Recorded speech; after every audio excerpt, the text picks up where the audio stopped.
10 finger channel में आपका स्वागत है। आज हम कक्षा 10 की गणित का प्रश्नावली 6.3 का प्रश्न क्रमांक 1, 2 एवं 3 हल करेंगे। प्रश्न क्रमांक 1 इस प्रकार से है, निम्न संख्याओं का वर्गमूल ज्ञात करने में इकाई अंक की संभावना क्या है। यहाँ पर हमें ये 4 संख्याएं दी हैं, तो हमें बताना है कि यदि हम इनका वर्गमूल निकालेंगे तो जो वर्गमूल आएगा उसमें इकाई अंक क्या होगा।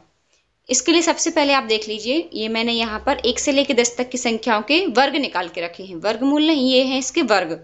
तो अब जैसे ये इसका वर्ग है तो 100 का वर्गमूल क्या हो जाएगा 10, 81 का वर्गमूल हो जाएगा 9। तो इनका जस्ट उल्टा करते जाएंगे। 64 का वर्गमूल होगा 8, 49 का वर्गमूल होगा 7, है ना। तो ये जो वर्ग हैं तो इन्हीं के वर्गमूल होंगे ये संख्याएं। तो अब यदि किसी संख्या के अंत में 1 है, 1 यहाँ पर है और है 1 81 में, तो इसके वर्गमूल में जो इकाई का अंक आएगा वो क्या हो सकता है, या तो वो 9 हो सकता है या 1 हो सकता है।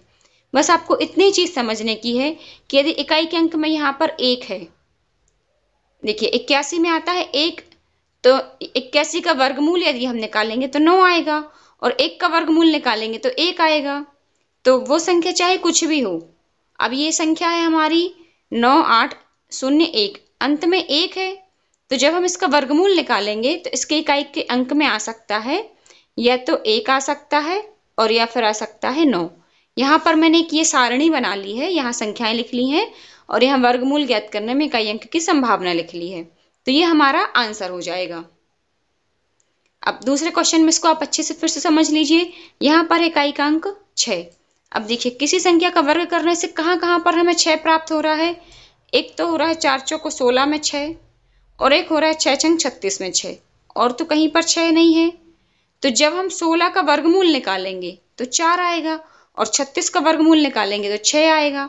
अब हमें यहाँ पर 16 और 36 से मतलब नहीं है, हमें केवल इसके इकाई के अंक देखना है। यहाँ पर भी 6 है और यहाँ पर भी 6 है।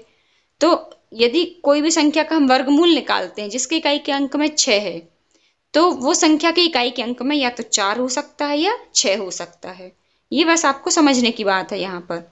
तो इसका आंसर हो जाएगा 4 या फिर 6। फिर इसी का नंबर 3, यहाँ पर फिर से 1 आ गया, तो जहाँ 1 आया है तो उसका वर्गमूल निकालने में इकाई अंक की संभावना या तो 1 होगी या फिर 9 होगी। यदि आप देखना चाहें तो फिर से देख लीजिए, 1 का वर्ग 1 होता है और 9 का वर्ग होता है 81। दोनों के इकाई के अंक में 1 है, बस हमें यही 1 देखना है। ये 1 जहाँ पर है उसका जो उसकी जो वर्गमूल है वो संख्या देख लीजिए, यहाँ ये 1 है और यहाँ पर 81 में 9 है। अब यहाँ पर देखिए ये इतनी बड़ी संख्या हमें देख के रखी है चौथे नंबर पे, तो इतनी बड़ी संख्या देख के हमें घबराना नहीं है, हमें केवल इसके इकाई का अंक देखना है। ये है 25, सॉरी ये है 5। तो 5 कहाँ पर आता है, ओनली 25 का जो वर्गमूल होता है ये है हमारी पूरी संख्याएं। तो जो 25 का वर्गमूल होता है सिर्फ यहाँ पर 5 आता है और तो कहीं पर 5 आता नहीं है। तो इस इकाई का अंक में सिर्फ और सिर्फ 5 ही होगा, इसमें कोई और संख्या नहीं हो सकती। तो इस तरह से हमारा प्रश्न क्रमांक 1 पूरा हुआ। कहीं कोई प्रॉब्लम हो आप मुझे कमेंट्स में लिखकर पूछ सकते हैं। प्रश्न क्रमांक 2 इस प्रकार से है, बिना गणना किए वह संख्या बताएं जो वास्तव में पूर्ण वर्ग नहीं है। तो हमें ये संख्याएं दे के रखी हैं, अब हमें बताना है कि जो ये संख्याएं, इनमें से कुछ संख्याएं हैं जो पूर्ण वर्ग नहीं है, तो वो क्यों नहीं है। तो यहाँ पर हम देखते हैं, यही वाली सारणी फिर से देखें। यहाँ पर जो संख्याएं पूर्ण वर्ग होती हैं उनके इकाई के अंक में होते हैं, 1 अंक हो सकता है, 4, 9, यहाँ पर ये 6, 5, और फिर यही अंक फिर से रिपीट हो गए, और या फिर अंत में होते हैं 2 शून्य, तभी ये संख्या पूर्ण वर्ग हो सकती हैं। और जिन संख्याओं के अंत में ये सब अंक नहीं होते हैं तो वे संख्या पूर्ण वर्ग नहीं हो सकती। तो हम यहाँ पर लिखेंगे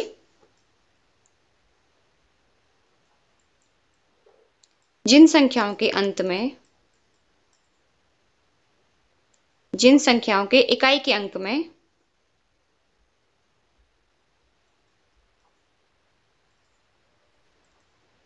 1, 4, 9, 6, 5 अंक होते हैं,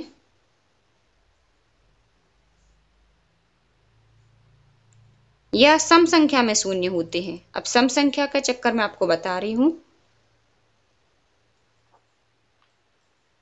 या अंत में सम संख्या में शून्य होते हैं। ये देखिए सम संख्या में शून्य होने का मतलब है, जैसे 10 का वर्ग ये होता है 100, आप 100 का वर्ग लेंगे तो वो हो जाएगा 10,000। किसी भी कंडीशन में जो पूर्ण वर्ग संख्याएं हैं उनमें 3 शून्य या 5 शून्य नहीं होंगे, तो इसका मतलब हुआ कि संख्या के अंत में सम संख्या में शून्य होना चाहिए। तो हम यहाँ पर लिखेंगे कि अंत में या तो ये अंक हो 1, 4, 9, 6, 5 और या फिर सम संख्या में शून्य हो, तभी वे संख्याएं पूर्ण वर्ग होती हैं। तो वे संख्याएं पूर्ण वर्ग होती हैं।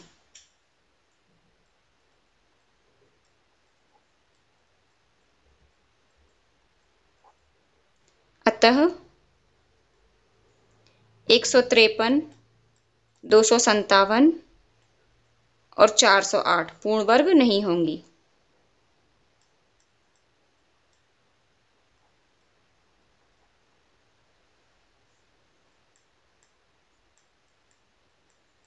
बस हमें ये कारण बताना था और आप लोगों को कारण ये समझ में भी आ गया होगा। तो प्रश्न क्रमांक 3 इस प्रकार से है, बार बार घटाने की विधि से 100 और 169 का वर्गमूल ज्ञात कीजिए। तो बार बार घटाने की विधि कहलाती क्या है? इसमें क्या होता है कि जो भी संख्याएं हैं उसमें हम विषम संख्याएं घटाते हैं, अभाज्य नहीं, ओनली विषम संख्याएं घटाते हैं। विषम संख्याएं क्या क्या होती हैं?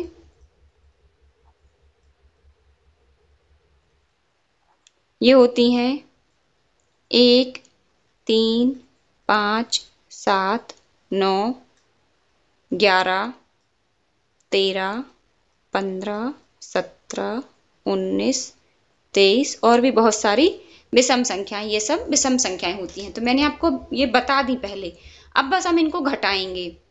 तो आप लोग ये प्रोसेस देख लीजिए घटाने की किस तरह से है। पहले तो हम करेंगे 100 का ज्ञात। तो हम ये 100 लिया हमने एक साइड। अब इसमें से सबसे पहले हम घटाएंगे 1, तो बचेगा यहाँ पर 99। फिर हम इसमें से घटाएंगे 3, तो यहाँ पर हमारा बचेगा 96। फिर हम घटाएंगे 5, तो ये बचा 91। आप लोग ये देखते जाइए अच्छे से। और फिर हम घटाएंगे 7, तो ये हमारा बचेगा 84। अब हम घटाएंगे, 7 घट गया, अब आएगा 9, तो 9 घटाएंगे तो ये आ जाएगा हमारा 75। फिर हम घटाएंगे इसमें से 11,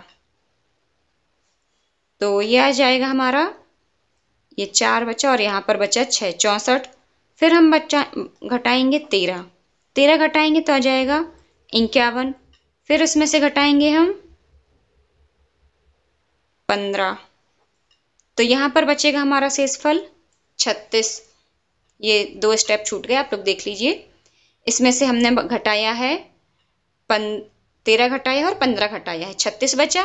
अब इसी को मैं साइड में लिख रही हूँ बाकी के। अब हम घटाएंगे 36 में से 17, तो 36 में से 17 गए तो हमारे बच्चे यहाँ पर 19। अब 17 के बाद आ गया 19, 19 में से 19 घटाएंगे तो आ जाएगा 0। अभी देखते हैं हम घटाने के स्टेप हमने कितने बार किए हैं। ये हो जाएगा 1 घटाया पहले, फिर 3 घटाया, तो ये बस ऋण के निशान गिन लें हम या फिर स्टेप गिन लें। तो ये हो जाएगा हमारा 1, 2, 3, 4, 5, 6, 11 के बाद आया 6 के बाद 7, 8, 9, 10। तो इस तरह से हमारा 100 का वर्गमूल हो जाएगा, ये आ जाएगा 10। ये इसका आंसर हो गया। अब इसी का देख लीजिए 169 वाला, मैं यही साइड में कर रही हूं। ये हमने लिया 169, तो अभाज्य संख्या है तो यही लेंगे हम। सबसे पहले हम घटाएंगे इसमें से 1, यहां पर हमारा शेषफल बचा 168। फिर हमने घटाया 3, तो हमारा शेषफल बचा 165। फिर हमने घटाया इसमें से 5, तो यहाँ पर बचा 160। बस आप लोग ये बहुत ध्यान से घटाइए, कहीं भी किसी अंक में गड़बड़ नहीं होनी चाहिए घटाने में। फिर हम घटाएंगे 7, तो ये आ जाएगा 153। फिर हम घटाएंगे इसमें से 7 के बाद 9, तो यहाँ आ जाएगा हमारा 144। अब इसमें से हम घटाएंगे, 9 के बाद आ जाएगा 11। जब 11 घटाया तो यहाँ पर हमारा आ जाएगा 133। अब हम घटाएंगे 11 के बाद अंक हम ले लेंगे 13। 13 घटाएंगे तो ये हो जाएगा हमारा 120। अब हम घटाएंगे इसमें से 15 तो ये हो जाएगा हमारा 105। अब 105 में से हम घटाएंगे 17। यहां मैं ऊपर ही लिख ले रही हूं, 105 माइनस 17 तो ये तो हमारा आ जाएगा 88। इसमें से हम फिर से घटाएंगे 19 तो ये आ जाएगा 69 या 69। फिर इसमें से हम घटा देंगे अब 21 तो ये आ जाएगा हमारा 48। 48 के बाद हम इसमें से घटाएंगे 21 के बाद हम घटाएंगे इसमें से 23 तो 23 घटाएंगे तो आंसर आ जाएगा हमारा 25।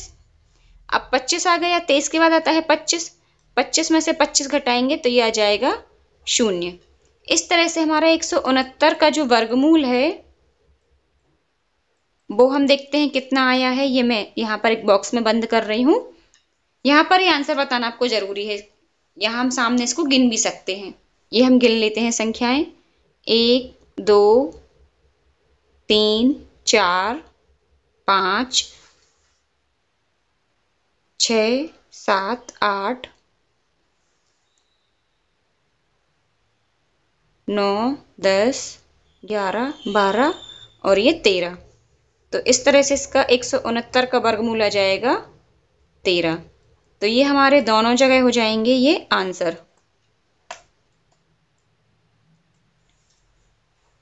ये जो दोनों बॉक्स हैं ये हो जाएंगे आंसर। हम यहाँ पीछे भी आंसर इसको अलग से लिख देते हैं, लेकिन आपको पता होना चाहिए किसका आंसर है। 100 का वर्गमूल है 10 और 169 का वर्गमूल है 13।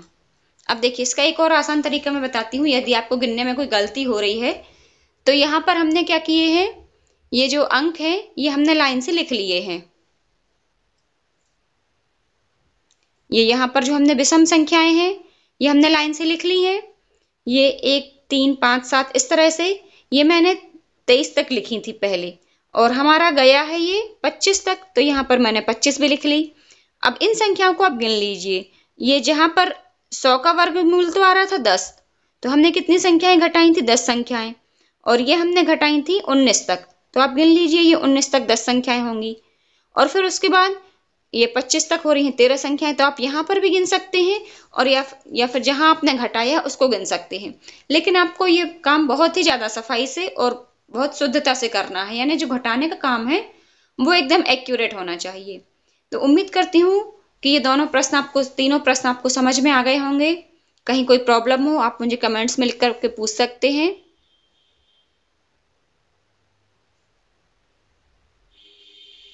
ये प्रस्तुति 10 फिंगर चैनल की ओर से थी। देखने के लिए धन्यवाद।